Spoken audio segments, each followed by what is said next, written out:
అందరికీ నమస్కారం. నేను మీ కుమార్ రాజ్ శర్మ. ఈ రోజు మనం తెలుసుకునే క్లాస్ ఏంటంటే రాహు మహాదశలో రాహు అంతర్దశ గురించి. ఇంతకుముందు క్లాసులో రాహు మహాదశ, రాహు 12 స్థానాలు, ద్వాదశ స్థానాలకు కూర్చుంటే ఏ విధంగా జరిగిన విషయాన్ని మొత్తం కూడా ఇంతకుముందు క్లాసులో తెలుసుకున్నాం. ఇప్పుడు రాహు మహాదశలో రాహు అంతర్దశ ఫలితాల గురించి మనం తెలుసుకుందాం. ముఖ్యంగా రాహు మహాదశలో రాహు అంతర్దశ మనకి 2 సంవత్సరాల 8 నెలల 12 రోజులు ఉంటుంది. 2 సంవత్సరాల 8 నెలల 12 రోజులు. కాబట్టి ముఖ్యంగా మరి ఈ రాహు మహాదశలో రాహు అంతర్దశ ఫలితాలు మనం గమనించినట్లయితే రాహు మహాదశలో రాహు అంతర్దశ రాహు మనకి శుభుడైనట్టయితే, ముఖ్యంగా గ్రహం శుభత్వంగా ఉండాలంటే రాహుని మనం ఏ విధంగా క్యాలిక్యులేట్ చేయాలంటే ఉపచయ స్థానాలు, అపచయ స్థానాలు. ఎప్పుడైతే గ్రహం ఉపచయ స్థానాలకు ఆధిపత్యం వహించిందో 3 కానీ 6 కానీ 10 కానీ 11 స్థానాలకు ఆధిపత్యం వహించిందో ఆ జాతకులకి ఈ దశ అనేది యోగిస్తూ ఉంటుంది. అదేవిధంగా రాహు ఎప్పుడైనా శుక్రస్థానంలో కానీ శని స్థానంలో కానీ కూర్చున్నప్పుడు కొంత మంచిని కలగజేస్తూ ఉంటాడు. అదే రాహు మనకి రవి స్థానంలో కానీ చంద్రస్థానంలో కానీ కుజస్థానంలో కానీ శని స్థానంలో కానీ కూర్చున్నప్పుడు కొద్దిగా నష్టాన్ని కలగజేస్తూ ఉంటాడు. బుధ గురు స్థానాలకు కూర్చున్నప్పుడు కొంత సౌమ్యంగా ఉంటూ ఉంటాడు. అంటే ప్లస్ ఆర్ మైనస్గా తీసుకెళ్ళడానికి అవకాశం ఎక్కువగా ఉంటుంది. రాహుకి ప్రత్యేకమైనటువంటి మార్గాల్లో ఏ స్థానంలో కూర్చుని ఆ స్థాన దశాధిపతి బేస్ చేసుకుని ఎక్కువగా నడుస్తూ ఉంటాడు. ముఖ్యంగా మహాదశ కాలంలో రాహు అంతర్దశలలో రాహు మనకి అంతర్దశ చూసినట్టయితే ఈ రాహు అంతర్దశ 2 సంవత్సరాలు 8 నెలల 12 రోజులు ఉంటుంది. రాహు మహాదశ కాలం రాహు అంతర్దశ రాహు మనకి శుభుడైతే జాతకుని ముఖ్యంగా వ్యవసాయ అనుబంధ వృత్తి వ్యాపారాలు మంచి లాభాన్ని కలగజేస్తూ ఉంటాడు.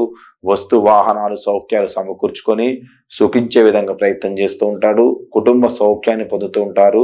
ప్రభుత్వంలో ఉన్నత అధికారులు గల ఉద్యోగాన్ని కలగజేస్తూ ఉంటాడు. నూతన గృహ నిర్మాణం చేసుకునే విధంగా ప్రయత్నం చేస్తూ ఉంటాడు. భూ సంబంధమైన స్థిరాస్తులు మొత్తం కూడా సమకూర్చుకునే ప్రయత్నం చేస్తూ ఉంటాడు. పశు సంపద మొత్తాన్ని కూడా మంచిగా వృద్ధి చేస్తూ ఉంటాడు. ఇది ఎప్పుడంటే గ్రహం ఎప్పుడైతే ఉపచయ స్థానానికి ఆధిపత్యం వహించినప్పుడు, గ్రహం అనేది ఎప్పుడైతే తన యొక్క శుక్రక్షేత్రంలో కానీ శని క్షేత్రంలో గ్రహం కూర్చున్నప్పుడు మనకి కొద్దిగా శుభత్వాన్ని కలగజేస్తూ ఉంటాడు. మిత్రక్షేత్రమైనటువంటి ఉచ్చస్థానమైనటువంటి కొంతమంది ఏంటంటే వృషభం, కొంతమంది ఏంటంటే కర్కాటకం చెప్తారు. కానీ వృషభం అనేది ఎక్కువగా పరాశర సిద్ధాంత ప్రకారంగా వృషభమే మనకి ఉచ్చస్థానం. రాహు ఉచ్చస్థానం ఇటువంటి వృషభంలో ఉన్నప్పుడు కూడా కొద్దిగా శుభాన్ని కలగజేస్తూ ఉంటాడు. ఇక రాహు అపచయ స్థానానికి ఈ యొక్క 3, 6, 10, 11 స్థానాలు మిగతా స్థానాలు అపచయ స్థానాలు అంటారు. 7వ స్థానంలో అతి డేంజరస్ గా ఉంటాడు. 2వ స్థానంలో ఇప్పుడు మార్కత్వాన్ని ఎక్కువ కలగజేస్తూ ఉంటాడు, ఇబ్బందులు కలగజేస్తూ ఉంటాడు. ముఖ్యంగా రాహు మహాదశలో రాహు అంతర్దశలో రాహు మనకి అశుభుడైతే జాతకుడికి ముఖ్యంగా ఆర్థిక ఇబ్బందులు కలగజేస్తూ ఉంటాడు. వాటి వల్ల మానసికంగా ఆందోళనకి గురవుతూ ఉంటారు. నమ్మిన వారి వల్ల మోసపోతూ ఉంటారు. అదే థర్డ్ పర్సన్ ఇన్వాల్వ్మెంట్ అంటే ఇంకో పర్సన్ వచ్చి మనకి ఏంటంటే ఈ వ్యాపారం చేయండి, ఇందులో పెట్టుబడి పెట్టండి చెప్పి పెట్టుబడి పెట్టి ఆ పెట్టుబడి మొత్తం స్టక్ చేస్తూ ఉంటాడు. మానసిక కుంగదీస్తూ ఉంటాడు.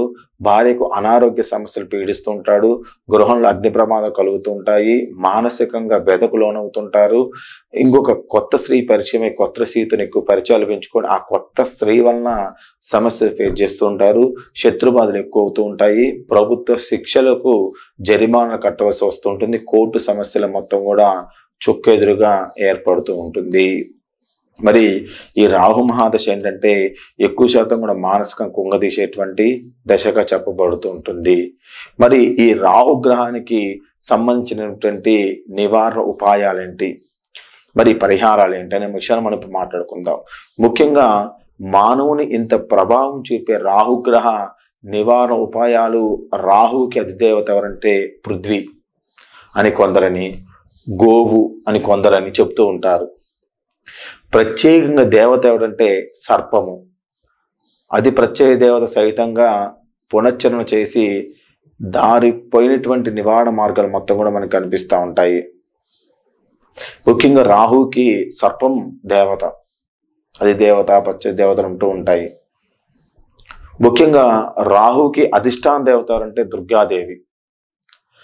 సప్తశతి పారాయణం కానీ, దుర్గాదేవి యొక్క జపం కానీ, రాహుగ్రహ జపం కానీ, దుర్గాదేవి యొక్క కవచాన్ని కానీ, దశమహావిద్యలో ఉన్నటువంటి చిన్నమస్తాన దేవి యొక్క మంత్ర ఉచ్చారణ కానీ, చిన్నమస్తాన దేవిని నిత్యము అనేక రకాలుగా పూజించడం వల్ల కానీ రాహుగ్రహ యొక్క దుష్పరిమాణాలు మొత్తం కూడా నివారించవచ్చును.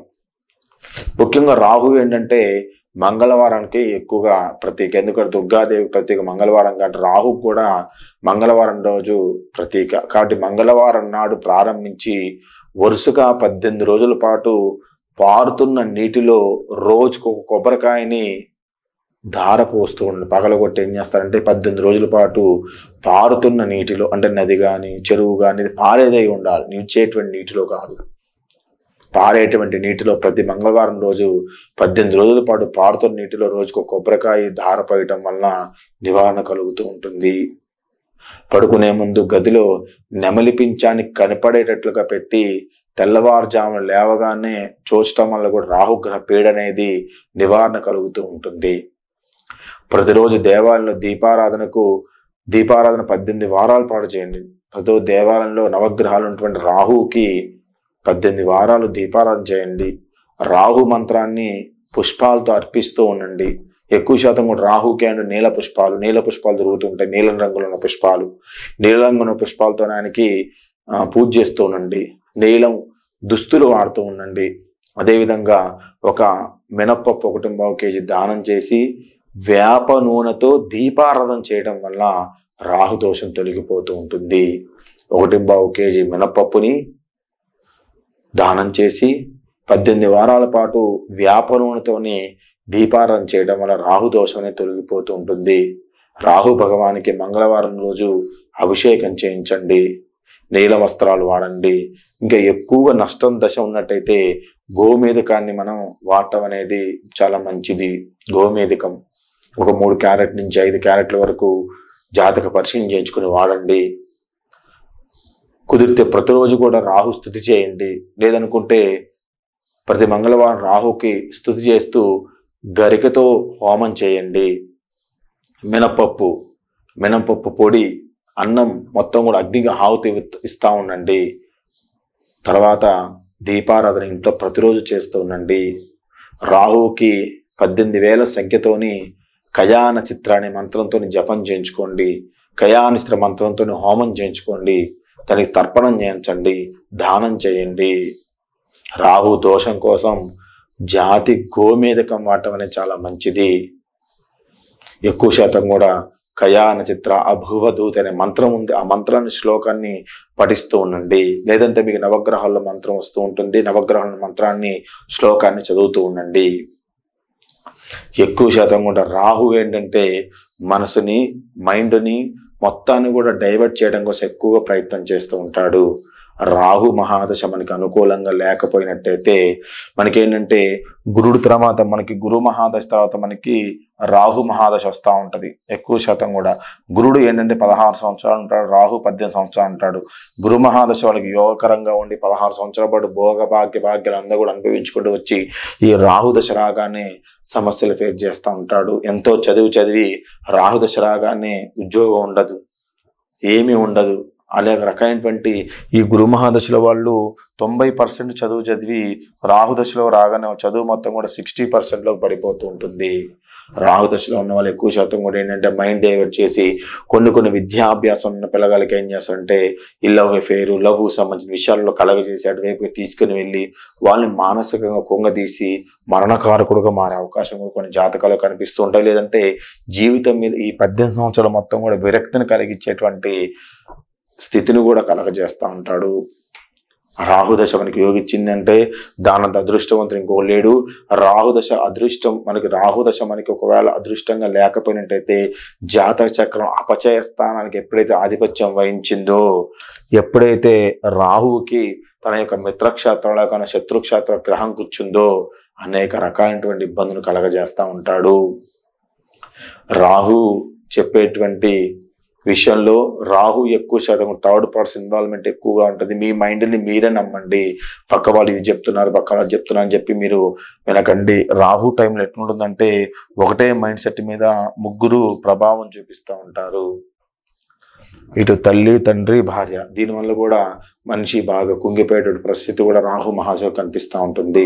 తల్లే శత్రువుగా మారచ్చు, తండ్రి శత్రువుగా మారచ్చు, భర్తే శత్రువు మారచ్చు, భార్య శత్రువు మారచ్చు, పిల్లలే శత్రువు మారచ్చు. ఏదైనా ఒక శత్రుత్వాన్ని దశ అనేది ఎక్కువ శాతం కలగజేస్తూ ఉంటుంది. 18 సంవత్సరాల పాటు మిమ్మల్ని పనికిరాని వ్యక్తిగా మారుస్తూ ఉంటుంది. అందుకనే మీరు రాహు మహాదశలో రాహువులో ఉన్నప్పుడు మంచి పరిహారం చేయించుకోండి. మీ జాతకాలను పరిశీలన చేయించుకోండి. రాహు సంబంధించిన పరిహారం ఖచ్చితంగా చేయించుకోండి. ఎవరి జాతకంలో లగ్నంలో రాహు ఉండి 7వ స్థానంలో కేతు ఉంటాడో వీళ్ళకి తక్షకాల సర్పదోషం ఏర్పడుతూ ఉంటుంది. ముఖ్యంగా రాహు మహాదశలో వివాహ సమస్యను క్రియేట్ చేస్తూ ఉంటాడు. కాబట్టి వాటికి సంబంధించిన పరిహారాలు ఖచ్చితంగా చేయించుకోండి. ముఖ్యంగా రాహుకి మీరు ఏం చేస్తారంటే, పరిహారంగా మీరు ఏం చేస్తారంటే, రాహుకి కొన్ని మినుములు తీసుకోండి. ఒక 50 గ్రాముల మినుములు తీసుకోండి. అదేవిధంగా మంగళవారం రోజు రాహుగ్రహం మీకు నైరుతి మూలలో ఉంటుంది. సూర్యుడికి నైరుతి వైపుగా ఉంటుంది.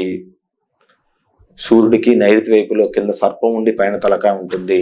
ఆయనకి ఏం చేస్తారంటే, కొన్ని నీరు పోయండి, తర్వాత కొన్ని పాలు పోయండి, తర్వాత ఒక పూలదండ వేయండి, తర్వాత కొన్ని మినుములు తీసుకొని ఆయన దగ్గర మీరు మంత్రం రాకపోయినట్టయితే రాహవే నమః, రాహవే నమః, రాహవే నమః, రాహవే నమః అనుకుంటూ 21 సార్లు ఆ యొక్క మినుములను పాదాల మీద వదలండి. 21 సార్లు నవగ్రహ నమః అని కూడా ప్రదక్షిణ చేయండి. లాస్ట్ 3 ప్రదక్షిణాలు రాహవే నమః అని కూడా ప్రదక్షిణ చేయండి.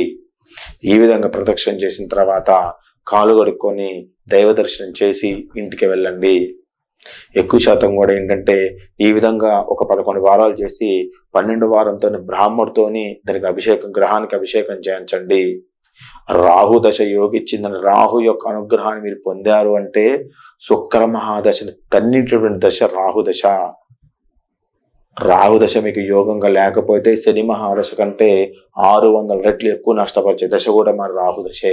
యోగకారకుడు, భోగకారకుడు, ధనకారకుడు, ధాన్యకారకుడు, అదే రకమైనటువంటి మంచి యోగాన్ని కలిగించే రాహువే మనము ఆకట్టుకుంటూ ఉండాలి. రాహు ఆకట్టుకుంటున్నట్టయితే మీ దగ్గర చల్లటి గాలి రూపంలో మీ దగ్గరకు వస్తాడు. మీరు పూజ చేయంగానే చల్లటి గాలి ఎప్పుడైతే మీకు తగిలిందో రాహు వచ్చి మీ యొక్క పూజని స్వీకరించినట్టే. కాబట్టి రాహు మంచి చల్లదనానికి కారకుడు. అదే లేదనుకోండి, రాహు ఉష్ణగ్రహం వేడి కారకుడు. కాబట్టి రాహుని మనము సంతృప్తిపరిచి రాహు యొక్క అనుగ్రహాన్ని పొందుదాం. ఇది రాహు మహాదశలో రాహు అంతర్దశ గురించి. తదుపరి రాహు మహాదశలో గురు అంతర్దశ ఏ విధంగా ఉంటుందనే విషయాలు మొత్తం కూడా తదుపరి క్లాసులో వివరంగా తెలియజేస్తాను. అందరూ వీడియో లైక్ చేయండి, షేర్ చేయండి, సబ్స్క్రైబ్ అవ్వండి. మీ కామెంట్ ఖచ్చితంగా తెలియజేయండి. మీ Komarraju Bharadwaj Sharma, MA PhD in astrology.